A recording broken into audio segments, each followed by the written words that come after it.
Você sabe o que é teologia da libertação? Eu vou resumir para você. Nada mais é do que a infiltração marxista-comunista dentro da Igreja Católica. E essas bases podres dentro da Igreja Católica fomentam os regimes mais assassinos, mais sanguinários, que levam o povo à miséria que nós já presenciamos aqui na América Latina. Cuba, Venezuela, Bolívia, Maduro, Evo Morales, Lula, Dilma, toda a desgraça que você observa na América Latina nos últimos anos foi fomentado dentro desta base podre da Igreja Católica, dessas pessoas contaminadas pela teologia da libertação, que é transformar a religião em uma bandeira política comunista. Por isso é muito importante você entender o que é a teologia da libertação.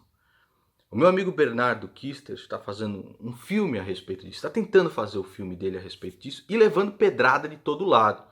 Inclusive de caras que nós depositamos nossa confiança. Ei, filha da puta, você não vai falar disso não.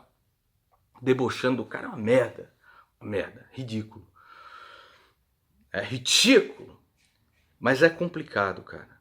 Essas iniciativas que eu ajudo a fomentar, por exemplo, o Brasil Paralelo, você assistiu aí O Preço da Ignorância, um vídeo aqui do canal, o filme a respeito do Bonifácio, o filme a respeito do professor Olavo de Carvalho. Todas essas iniciativas têm feito com que as pessoas possam raciocinar a respeito das coisas, do que está acontecendo ao redor. Isso é muito importante. Então, eu vou deixar o link aí do Bernardo Kister. E se você achar importante que as pessoas saibam a respeito do que é a teologia da libertação, que você possa contribuir com o filme dele. Eu deixo o link do canal dele, e onde ele fala a respeito disso, aqui na descrição. São vários vídeos. Ele denuncia de verdade. Você vai ver, é como se as escamas saíssem dos seus olhos e você pudesse enxergar de fato a maldade que esses caras estão fazendo. Para que você entenda melhor, eu peguei aqui o livro Desinformação do Tenente General Ion Mihai Pacepa. E eu vou ler aqui o capítulo onde ele fala a respeito da teologia da libertação. De como isso foi criado, como isso se espalhou. Por que essa desgraça é tão abundante? Nós vamos ver agora. Eu peço que você me acompanhe aqui nessa leitura. Khrushchev queria entrar para a história como líder soviético que exportou o comunismo para o continente americano. Em 1959, ele conseguiu colocar os irmãos Castro em Havana e logo o meu serviço de inteligência estrangeiro se envolveu na tarefa de ajudar os novos governantes comunistas de Cuba a exportar a revolução por toda a América do Sul. Lembrando que o tenente-general Ion Mihai Pacepa participava do DIE, que é o Departamento de Inteligência Externa. Ele, junto com o pessoal da KGB, ele de altíssima patente, ele ajudava a implementar essas estratégias de subversão que nós vemos até hoje acontecendo aqui na América Latina. Ele diz, não funcionou. Diferentemente da Europa, a América Latina daqueles anos ainda não havia sido inoculada com o marxismo. Em 1967, Che Guevara, o títere de Castro, foi executado na Bolívia depois de falhar ao tentar iniciar uma guerra de guerrilha no país. Nos anos 1950 e 1960, a maioria dos latinos-americanos era pobre, camponeses, religiosos, que aceitavam o status quo, e Khrushchev estava confiante de que poderiam ser convertidos ao marxismo através de uma manipulação hábil da religião. Aqui nós temos o início da teologia da libertação. Em 1968, a KGB conseguiu manobrar um grupo de bispos esquerdistas latinos-americanos, fazendo sediar uma conferência em Medellín, na Colômbia. A pedido da KGB, o meu DIE, que é o Departamento de Inteligência onde trabalhava o tenente-general Ion Mihai Pacepa, deu apoio logístico aos organizadores. O propósito oficial da conferência era ajudar a eliminar a pobreza da América Latina. Sua meta não declarada era legitimar um movimento político criado pela KGB e apelidado de Teologia da Libertação, cuja missão secreta era incitar os pobres latinos-americanos contra a violência institucionalizada da pobreza gerada pelos Estados Unidos. A KGB tinha uma queda por movimentos de libertação. A Organização para a Libertação da Palestina, a OLP, grupo terrorista. O Exército de Libertação Nacional da Colômbia, as FARC, outro grupo terrorista. O Exército de Libertação Nacional da Bolívia, outro grupo terrorista. São só uns poucos dos movimentos de libertação nascidos na KGB. A Conferência de Medellín efetivamente endossou a teologia da libertação e os delegados a recomendaram para o Conselho Mundial de Igrejas, a fim de obter a aprovação oficial. O Conselho Mundial de Igrejas, sediado em Genebra, e a representar a Igreja Ortodoxa Russa e outras denominações menores em mais de 120 países, já tinha caído sob controle do Serviço Soviético de Inteligência Estrangeiro. Permanece politicamente sob o controle do Kremlin até hoje, por meio dos muitos padres ortodoxos que são ao mesmo tempo membros eminentes do Conselho Mundial de Igrejas e agentes da inteligência russa. O padre russo dissidente Gleb Yakunin, que fora membro da Duma russo em 1990 a 1995, e a quem foi dado por pouco tempo acesso aos arquivos da KGB, vazou uma grande quantidade de informações em relatórios identificando padres ortodoxos que eram agentes e descrevendo sua influência em questões do Conselho Mundial de Igrejas. Por exemplo, em 1983, a KGB mandou 47 agentes participar da Assembleia Geral do Conselho Mundial de Igrejas em Vancouver. E no ano seguinte, reconheceu ter utilizado seus agentes no Comitê da Seleção do Conselho Mundial de Igrejas para conseguir que o homem certo fosse eleito para o secretariado-geral da instituição. O secretário-geral do Conselho Mundial de Igrejas, Eugene Carson Blake, ex-presidente do Conselho Nacional de Igrejas dos Estados Unidos, endossou a teologia da libertação e a fez parte da agenda do Conselho Mundial de Igrejas.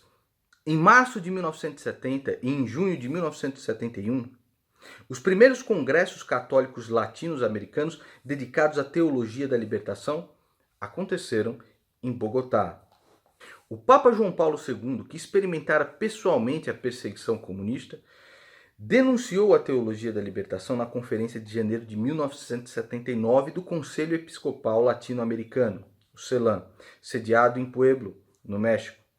Essa concepção de Cristo como uma figura política, um revolucionário, um subversivo de Nazaré, não corresponde de fato ao catecismo da Igreja.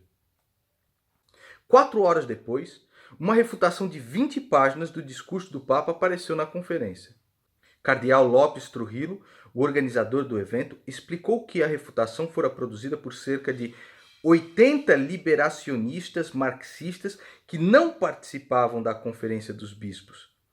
Eu recordo que o DI, que é o serviço de inteligência que participava, o tenente-general Ion Mihai Pacepa, que escreve isso daqui, tinha antes sido parabenizado pela KGB por ter dado apoio logístico a esses liberacionistas.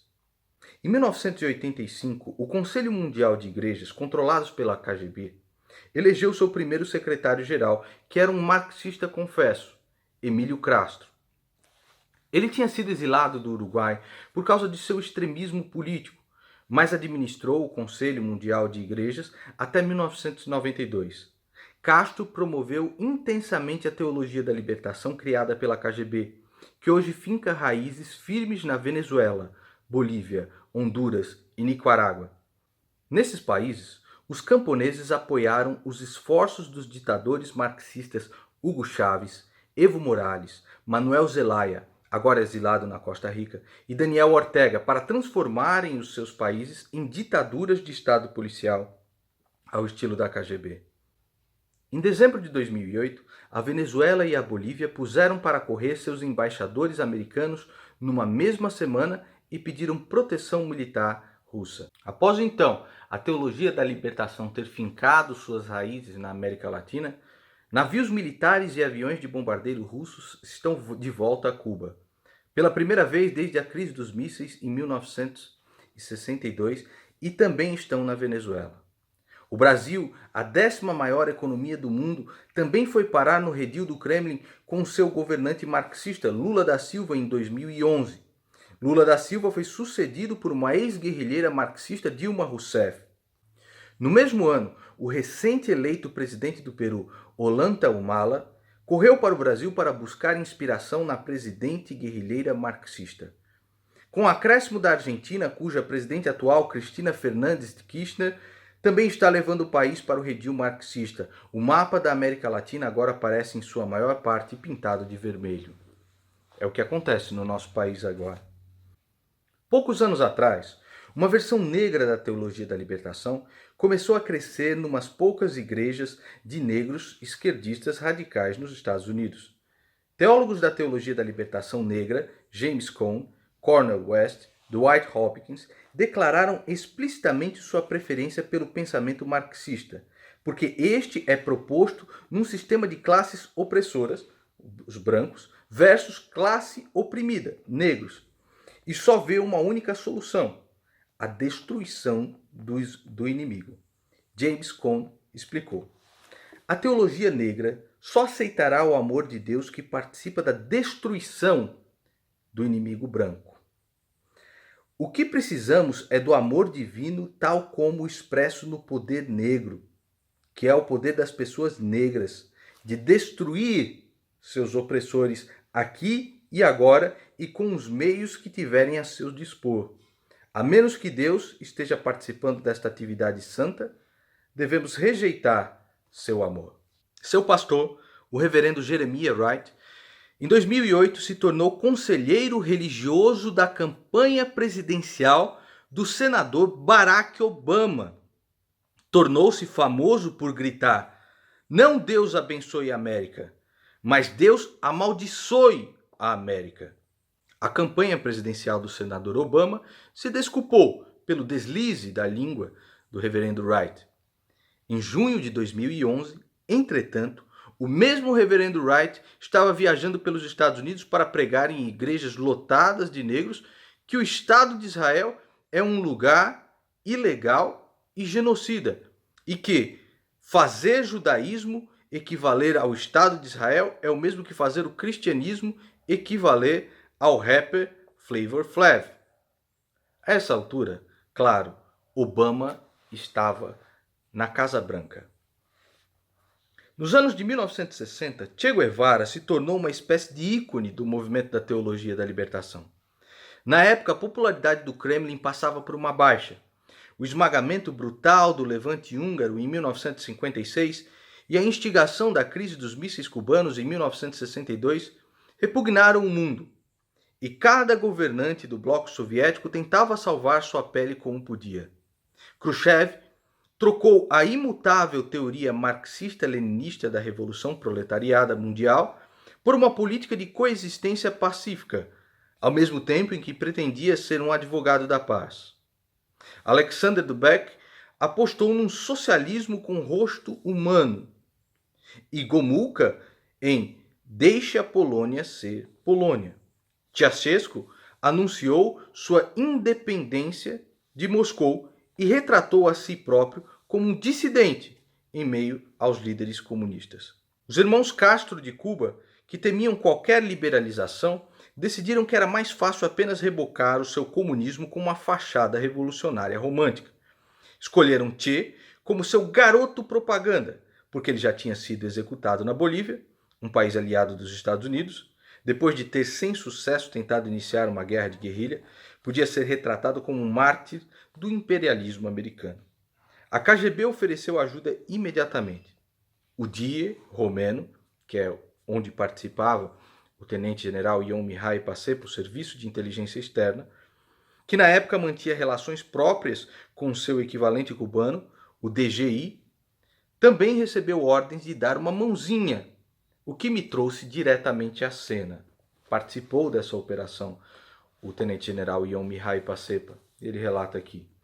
A Operação Che foi lançada com o livro Revolução da Revolução, volume básico da insurreição da guerrilha a qual louvava Che até não poder mais, transformando Che Guevara quase que uma espécie de Jesus Cristo. Já assistiu o Diário de Motocicletas? Pois é, Che Guevara é quase que um Jesus Cristo lá. O autor, o terrorista francês Régis Debray, era um agente da KGB tido em alta conta.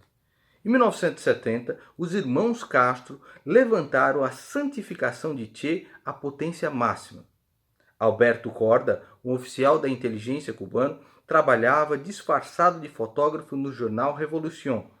Produziu uma fotografia romantizada de Che. Desde então, o agora famoso Che, com mechas de cabelo longas e curvas, usando uma boina revolucionária como uma estrela desdenhada e olhando diretamente para os olhos do espectador, inundou o mundo.